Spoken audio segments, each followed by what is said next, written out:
Welcome to the deep dive. Today we're jumping straight into the world of Haruki Murakami's really famous novel, Norwegian Wood. It's such a resonant book. It really is. And think of this as like your shortcut to getting the essence of it. We're using excerpts from the official English translation, the one by J. Rubin. Right, the Harville Press one from 2001. Important to note, it was originally published in Japanese way back in '87. Exactly. And the core of it, the emotional heart, it still feels so relevant today.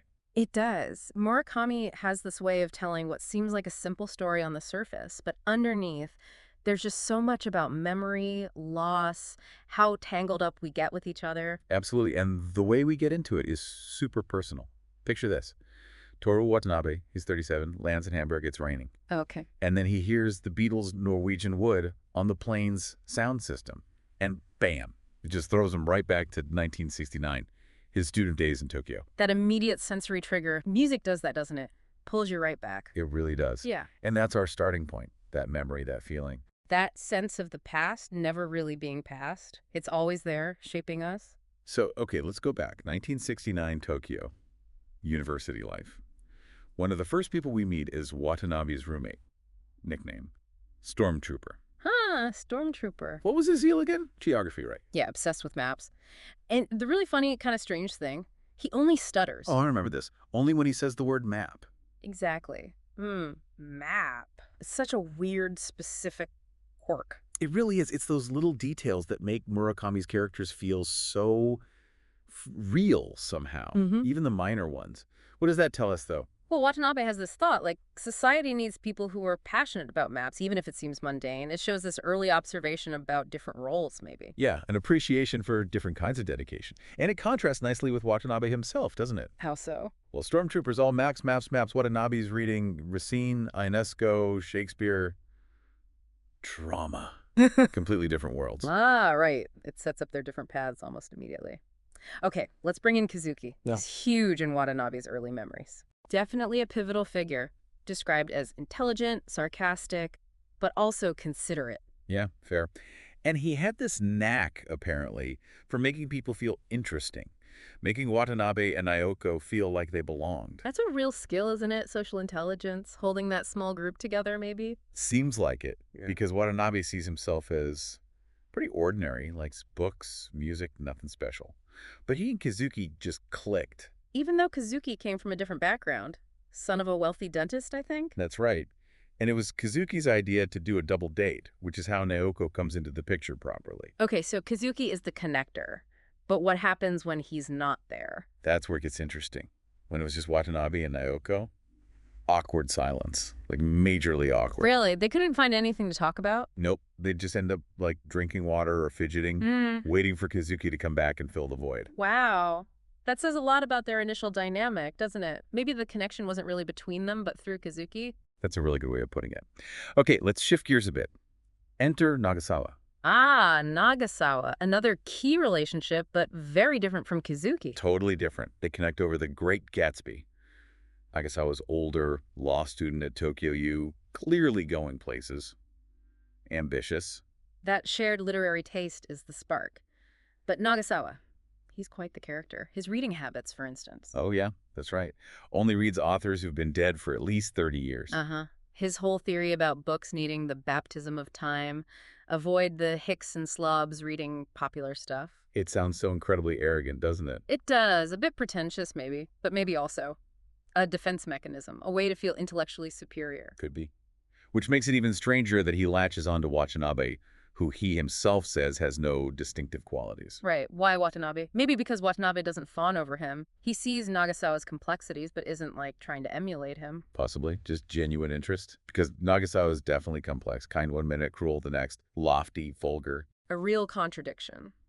Leader, but lonely underneath it all. But Watanabe says his saving grace was his honesty. He knew his own flaws and admitted them. That's crucial. It stops him from being just a caricature of an arrogant intellectual, makes him more human despite everything. Still, Watanabe never fully trusts him. He makes this silent vow after seeing Nagasawa be cruel. Never opened my heart to him. A clear boundary. Unlike with Kazuki, where the connections seem total, it shows Watanabe's judgment, his own developing moral compass. And then there are those Nagasawa legends, the slug story. Did he really eat slugs? Apparently he confirmed it. 3 of them. Just adds to the whole mystique, the strange charisma. Definitely strange. Okay, so amidst all these intense relationships, everyday life and not so everyday life keeps happening. Stormtroopers get sick. Right, gets a fever and acts really weird about it, almost blaming Watanabe. A bit of friction there. Yeah, it just highlights the Dorn life dynamic. And we see Watanabe's grades are just okay, mediocre. While Naoko's doing well academically, another little contrast. And then Naoko turns 20. It's raining, she's alone. And Watanabe has that thought. Only the dead stay 17 forever. Oof, that line just hits you. It really does. Sums up that feeling of time passing, things changing, loss. And the weight of moving into adulthood, especially carrying grief. That lonely birthday feels symbolic. And it's right around then, isn't it, that she disappears, Yeah. The letters just stop. Silence. leaving Watanabe completely adrift. I know. That sense of emptiness must have been overwhelming. He doesn't know what's happened, where she is, just absence. So how does he cope? He kind of checks out, right? Ignores the student strikes. Uh-huh. And throws himself into physical work. Delivery company. Record shop. Trying to numb the feeling. Seems like it. Gets into a fight with Stormtrooper about drinking, ends up hiding out on the roof, just wanting to be alone. That withdrawal, seeking solitude, but also maybe trying to just feel something physical instead of emotional. Could be. And it's in that state, working at the record shop, that he meets Midori. Ah, Midori. A completely different energy enters the story here. Totally. She's also working part-time, writing on the side, talking about creating episodes. Very pragmatic. And she has this funny reaction to Watanabe's stories about stormtroopers. Right. Brings a bit of lightness. Definitely. Then she invites him for lunch at her family's place, the Kobayashi bookshop. And she's this amazing cook. Yeah, really energetic, skilled, talks about the Kobayashi family tradition of treating guests well. It feels warm, normal, almost. A real contrast to the intensity and silence he's been dealing with. Hospitality is connection. But then Midori starts revealing her own stuff. It's not all light. Her mom died of cancer, Big financial problems for the family. and her dad said something truly awful, like he preferred her mom to his daughters. Wow, so beneath that breezy exterior, there's real pain there too. Resilience, but pain. It creates this interesting parallel with Watanabe's own experiences of loss, even if hers are different. Absolutely. And yet she kind of shrugs it off, saying everyone in my family is a little different, normalizing the weirdness. She has this strange conversation with him, too, about dying in a fire. She's not scared of a quick death, more of suffering. That's Midori, isn't it? Unconventional perspective, curious about everything, even mortality. It's intriguing. They even see the aftermath of a real fire together, and they're just singing songs. Not bothered about what people think. That shared moment, their reaction, it cements their connection, that feeling of being slightly outside the norm together. We find out she has this deep desire for unconditional love, feels like she never got enough. That vulnerability is key, and she communicates so honestly, even if it's joking sometimes, that people misunderstand her. That feels very true to life, doesn't it? That difficulty in being truly seen. Yes. Okay, so Watanabe has this connection forming with Midori, but then he goes to see Naoko again, right? At the sanatorium. Yes. Up in the mountains, beautiful place. Mm. But you know why everyone's there. It's a strange contrast. Nature's beauty masking the internal struggles. And that's where he meets Reiko. Reiko, another really important figure, music teacher, but also a patient. The music doctor, she calls herself sometimes. And she's been there a long time, 7 years. 7 years. Wow. She has this unique perspective, being both patient and helper. She explains the place, right? It's not about intensive treatment more. Convalescence. Yeah. Voluntary admission, routine, exercise, community, isolation. They grow their own food. No TV, no radio. Sounds peaceful, but also intense in its own way. And expensive, apparently. Not just a hippie commune. No. It started as a private therapy project, became a corporation. Reiko stresses the mutual help aspect, patients' teaching skills. Like Reiko teaching piano, someone else teaching French, blurring the lines between patient and staff. The idea is everyone's equal there. Everyone has something to contribute, maybe things they couldn't contribute outside. That's a powerful concept, recognizing abilities within vulnerability. But there are rules for visiting Naoko. Reiko has to be there as an observer. An observer. Must have felt a bit strange for Watanabe. Probably. But Reiko says she knows pretty much everything anyway, from group sessions and talks. Not many secrets there. That transparency, that shared knowledge, it's part of the environment. for better or worse. So during these visits, Watanabe starts really questioning his past actions with Naoko in Tokyo. Did he do something wrong? That guilt, or maybe just uncertainty gnawing at him, trying to understand his role. And Reiko's advice is basically, you both need to understand each other before you can judge the past. Yeah, sensible. Very sensible. And then Naoko herself opens up about Kizuki's suicide, Yeah. How unexpected it was, no warning signs. And the devastating impact it had. revealing that core trauma and the difficulty of understanding suicide, especially when it seems to come out of nowhere. Reiko really helps facilitate these talks, though. Creates a space. Coffee, stories. Even Watanabe's funny stormtrooper anecdotes fit in. She's the anchor in those conversations, making it safe enough to talk about incredibly difficult things. Dinner at the sanatorium sounds different. Very quiet compared to the dorm. Yeah. Uniform conversations. And Watanabe feels lonely there, right? Jealous even, wondering if Naoko talks to others the same way. Yeah, that longing for unique connection really comes through. Then Naoko hits him with a direct question. About his sexual history. Yep, out of the blue. Reiko's apparently quite surprised by his answer. Huh. A moment of unexpected frankness. Leading to. Naoko revealing incredibly personal stuff about her and Kizuki, how they tried to be intimate, but it never worked physically for her. Even though she loved him deeply. Exactly. She just couldn't respond physically. That adds such a complex layer to their perfect relationship. A hidden struggle. And then she contrasts it with Watanabe. On her 20th birthday, that night, she was aroused, wanted him. But she doesn't understand why. Why him and not Kizuki, the one she felt she loved so completely? Total confusion for her. It highlights how complicated desire and love can be, especially tangled up with grief. Absolutely. She talks about that deep, deep bond with Kizuki since childhood. Perfect understanding. His death just shattered her ability to connect. That shared history, that immense loss, it explains so much about her isolation. And the sheer difficulty of moving on when a connection was that profound. Reiko, listening to all this, gives Watanabe a warning.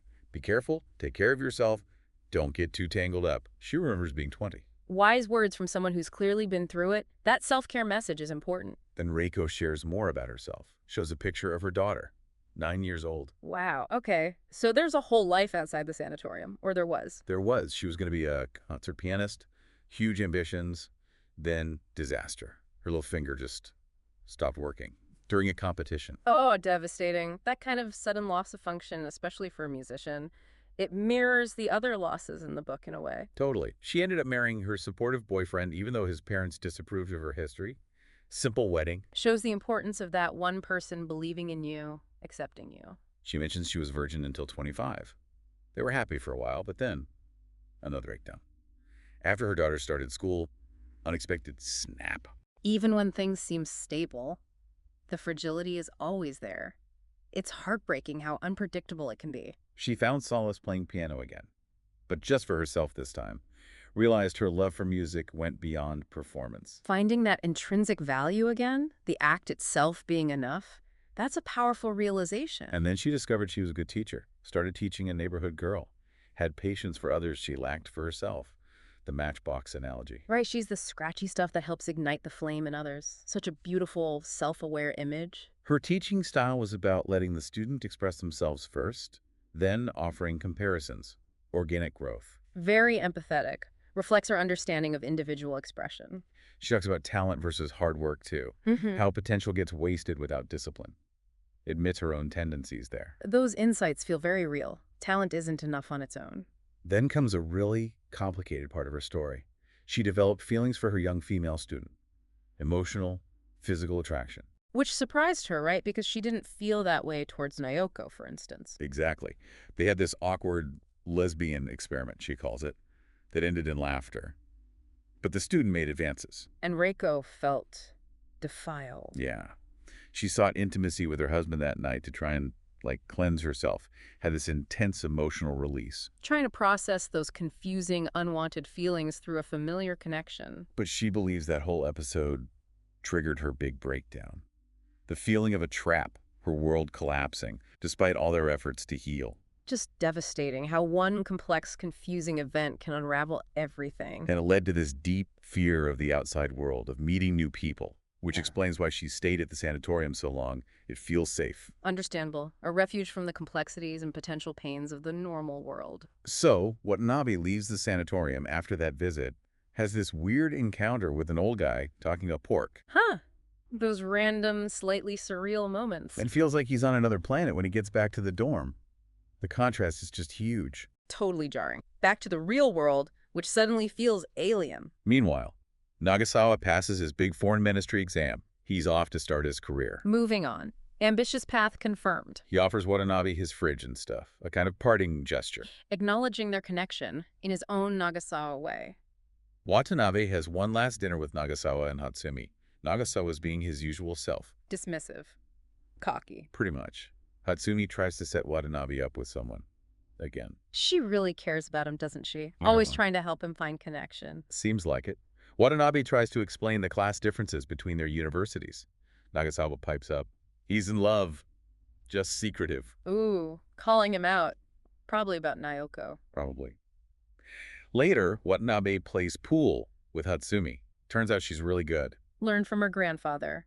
A little glimpse into her past. Yeah, a different vibe between them. More intimate. They even talk about Watanabe's friend who died, their last pool game. Sharing grief. That shared vulnerability can really deepen a connection quickly. Hatsumi notices his cut hand, takes him to her place to fix it. More matchmaking attempts. She's persistent, but also just kind. Genuinely concerned. And she asks him straight up, "What do you think about me and Nagasawa? About my future?" Wow. Seeking his perspective. Yeah. Shows she values his opinion, and maybe she has her own doubts. It seems that way. Okay, fast forward slightly. Watanabe makes one final trip to the sanatorium before moving out of the dorm. Okay, one last visit. Quiet atmosphere. Reiko tries to give him and Naoko some space, some intimacy. Facilitating again, hoping for a breakthrough. Maybe. But Naoko's still struggling, deeply afraid she'll never get better. Asks him, "Could you still love me, even if I don't?" Oh, that question again. Heartbreaking. Laying her deepest fear bare. They talk about maybe moving in together in Tokyo.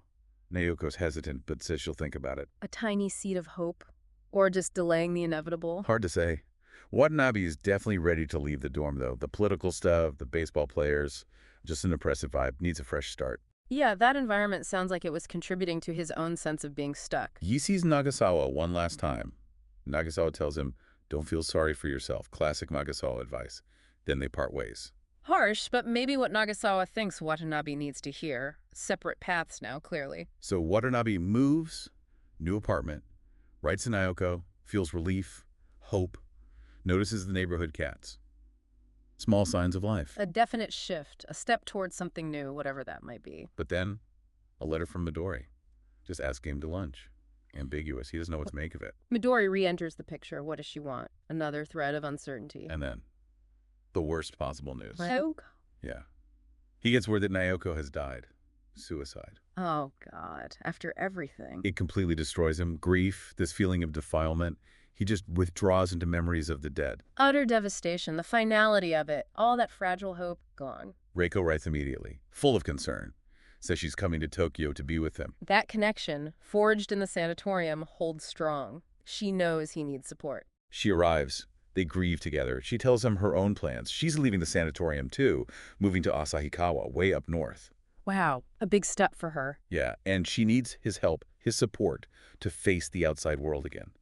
They have this shared history now, this deep bond over Naoko. Leaning on each other, both needing to navigate reintegration in different ways. Before Reiko leaves, she gives him that incredible piece of advice. Be happy. Take my share and Naoko's and combine them for yourself. Just, wow.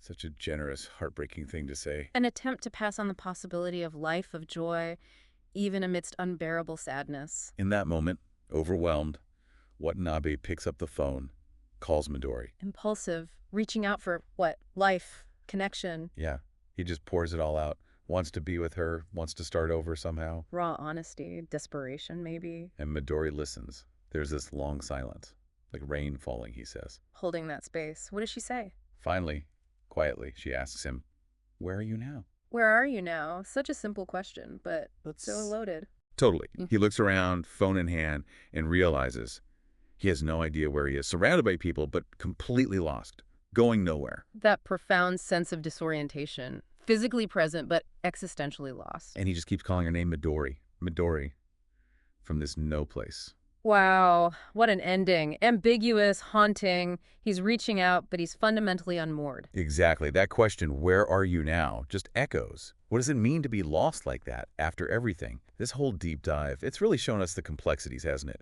Grief, love, mental health struggles, just trying to find your way through life. And Murakami doesn't give easy answers. That's the point, I think. The aha moments for you, the listener, are probably in recognizing that struggle, seeing how these characters cope or don't cope with things we all face, loss, connection, trauma.